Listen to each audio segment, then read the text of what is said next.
Society today is composed of a series of institutions. From political institutions, legal institutions, religious institutions, to institutions of social class, familial values, and occupational specialization.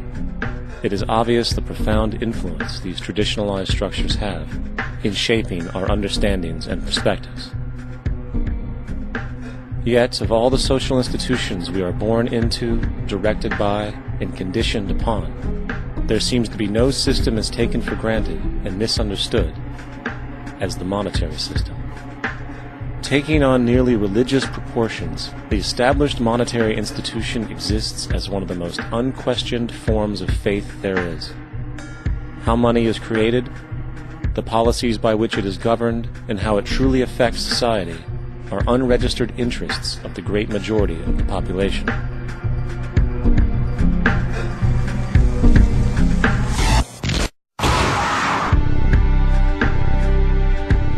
In a world where 1% of the population owns 40% of the planet's wealth, in a world where 34,000 children die every single day from poverty and preventable diseases, and where 50% of the world's population lives on less than $2 a day, one thing is clear: something is very wrong.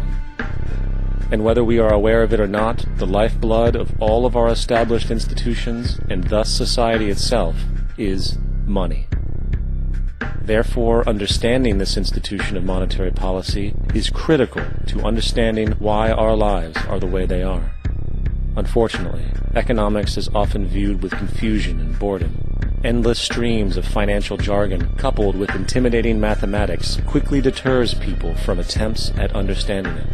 However, the fact is, the complexity associated with the financial system is a mere mask, designed to conceal one of the most socially paralyzing structures humanity has ever endured.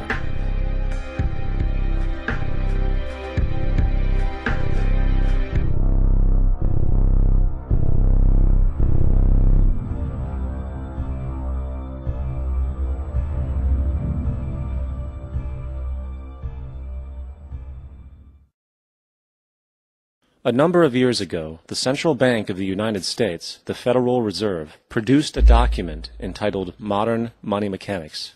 This publication detailed the institutionalized practice of money creation as utilized by the Federal Reserve and the web of global commercial banks it supports. On the opening page, the document states its objective. The purpose of this booklet is to describe the basic process of money creation in a fractional reserve banking system.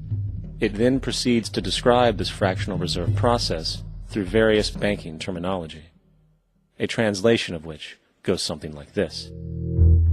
The United States government decides it needs some money, so it calls up the Federal Reserve and requests, say, $10 billion. The Fed replies, saying, sure, we'll buy $10 billion in government bonds from you. So the government takes some pieces of paper, paints some official-looking designs on them, and calls them treasury bonds. Then it puts a value on these bonds to the sum of $10 billion and sends them over to the Fed. In turn, the people at the Fed draw up a bunch of impressive pieces of paper themselves, only this time calling them Federal Reserve notes, also designating a value of $10 billion to the Fed. The Fed then takes these notes and trades them for the bonds. Once this exchange is complete, the government then takes the $10 billion in Federal Reserve notes and deposits it into a bank account. And upon this deposit, the paper notes officially become legal tender money, adding $10 billion to the U.S. money supply. And there it is. $10 billion in new money has been created. Of course, this example is a generalization, for, in reality, this transaction would occur electronically, with no paper used at all. In fact, only 3% of the U.S. money supply exists in physical currency. The other 97% essentially exists in computers alone. Now, government bonds are, by design, instruments of debt, and when the Fed purchases these bonds, with money it essentially created out of thin air, the government is actually promising to pay back that money to the Fed. In other words, the money was created out of debt. This mind-numbing paradox of how money or value can be created out of debt or a liability will become more clear as we further this exercise. So, the exchange has been made and now $10 billion sits in a commercial bank account. Here's where it gets really interesting. For as based on the fractional reserve practice, that $10 billion deposit instantly becomes part of the bank's reserves, just as all deposits do. And regarding reserve requirements, as stated in modern money mechanics, a bank must maintain legally required reserves equal to a prescribed percentage of its deposits.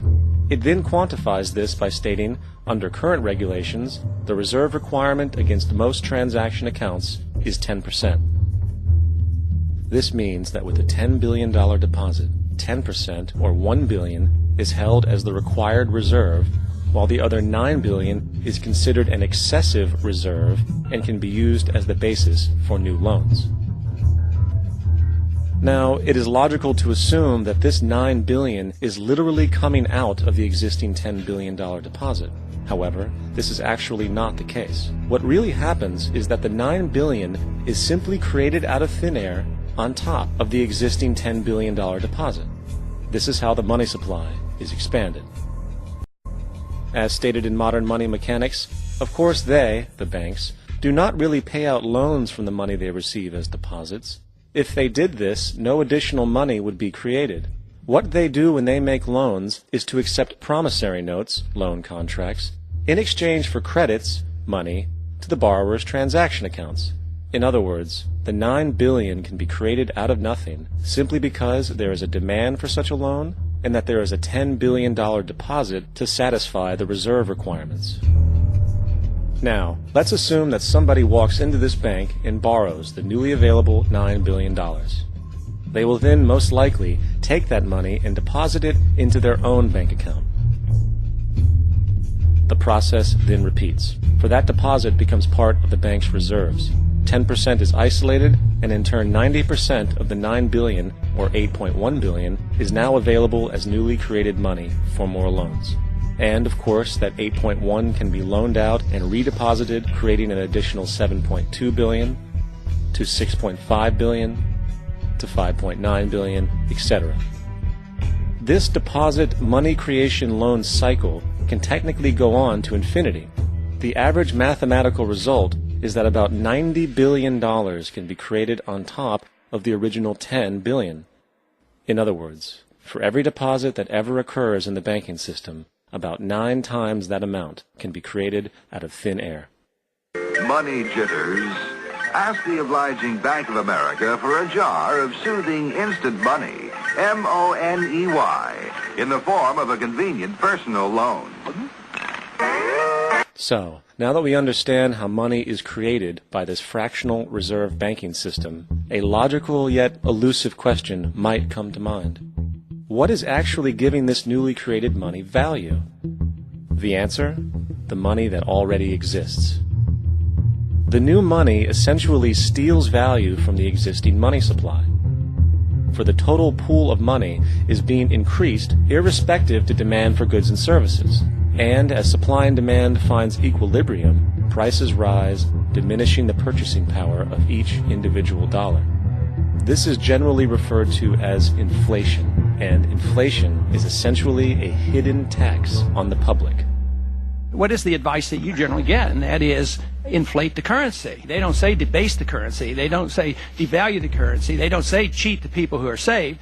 They say lower the interest rates. The real deception is when we distort the value of money. When we create money out of thin air, we have no savings, and yet there's so-called capital.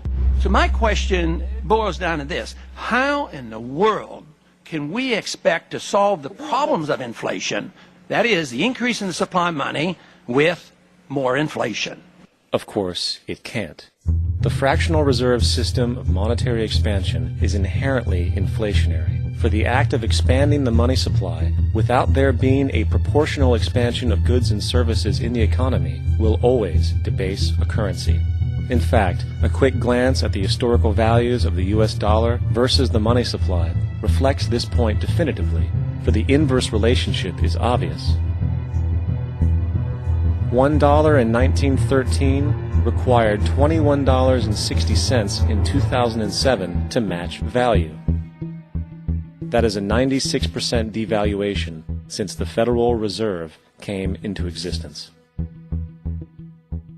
Now, if this reality of inherent and perpetual inflation seems absurd and economically self-defeating, hold that thought, for absurdity is an understatement in regard to how our financial system really operates.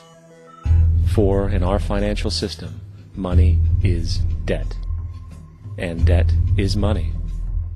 Here is a chart of the U.S. money supply from 1950 to 2006. Here is a chart of the U.S. national debt for the same period. How interesting it is that the trends are virtually the same. For the more money there is, the more debt there is.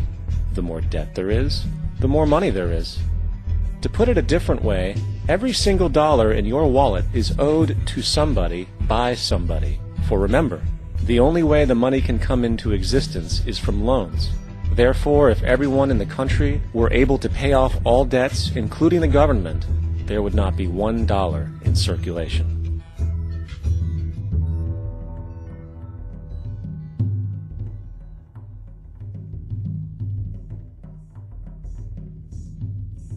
In fact, the last time in American history the national debt was completely paid off was in 1835 after President Andrew Jackson shut down the central bank that preceded the Federal Reserve. In fact, Jackson's entire political platform essentially revolved around his commitment to shut down the central bank, stating at one point, "The bold efforts the present bank has made to control the government are but premonitions of the fate that awaits the American people should they be deluded into a perpetuation of this institution or the establishment of another like it." Unfortunately, his message was short-lived, and the international bankers succeeded to install another central bank in 1913, the Federal Reserve. And as long as this institution exists, perpetual debt is guaranteed. Now, so far we have discussed the reality that money is created out of debt, through loans. These loans are based on a bank's reserves, and reserves are derived from deposits. And through this fractional reserve system, any one deposit can create 9 times its original value, in turn debasing the existing money supply, raising prices in society. And since all this money is created out of debt and circulated randomly through commerce, people become detached from their original debt, and a disequilibrium exists where people are forced to compete for labor in order to pool enough money out of the money supply to cover their costs of living. As dysfunctional and backwards as all of this might seem, there is still one thing we have omitted from this equation. And it is this element of the structure which reveals the truly fraudulent nature of the system itself: the application of interest. When the government borrows money from the Fed, or when a person borrows money from a bank, it almost always has to be paid back with accrued interest. In other words, almost every single dollar that exists must be eventually returned to a bank with interest paid as well. But if all money is borrowed from the central bank and is expanded by commercial banks through loans, only what would be referred to as the principal is being created in the money supply. So then, where is the money to cover all of the interest that is charged? Nowhere. It doesn't exist. The ramifications of this are staggering, for the amount of money owed back to the banks will always exceed the amount of money that is available in circulation. This is why inflation is a constant in the economy, for new money is always needed to help cover the perpetual deficit built into the system, caused by the need to pay the interest. What this also means is that mathematically, defaults and bankruptcy are literally built into the system, and there will always be poor pockets of society that get the short end of the stick. An analogy would be a game of musical chairs, for once the music stops, somebody is left out to dry. And that's the point. It invariably transfers true wealth from the individual to the banks. For if you are unable to pay for your mortgage, they will take your property. This is particularly enraging when you realize that not only is such a default inevitable due to the fractional reserve practice, but also because of the fact that the money that the bank loaned to you didn't even legally exist in the first place.